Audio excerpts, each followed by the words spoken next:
Dennis Chiza Mwiru orukure by'amasharuro mu district najango bwa hata abahingi bine kutandika gukorera nsya kutarukorenda nko kukitwire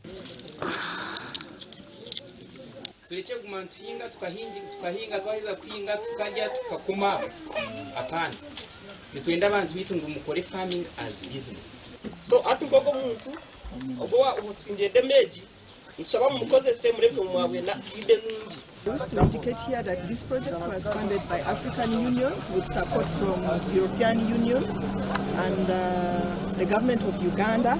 Mbibo nka NARO 1, NARO bin 2, NARO bin 6, NARO bin 7 nizo zihinguziwe zigerageranisibwa mu bigombe bibiri ecyakahoza miryango n'ecyanyamasherwa okurugo magomborora nka Kahunje na Kabambiro. Generally in the garden of today all the beans actually did well, and this is because it's a new garden, the fertility is high.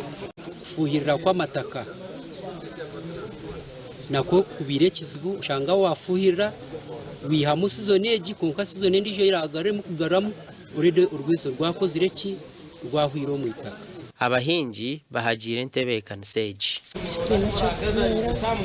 turapayonke mbize byimba imvura yagwa nyinshi ibyimba byisha by'omamutariza. Omugandi omishengero kazahabwa district y'Ibanda Jane Beyinomgisha ashabira abakazo kufayo bakata hentandikwa omumaka gabo kibayamba kurwanisa obworo. Ogu yaba natongoza ehururu eyo kugaba enkoko omu district age. Nahereza abakazi banje bibanda enkoko 15. Eze enkoko nzitungira omwezi gumwe n'ekicweka.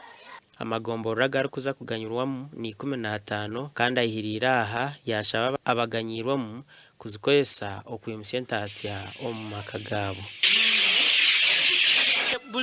Buli Ibanda district tuine sub counties 17. So buli sub county neza kutunga enkoko 294.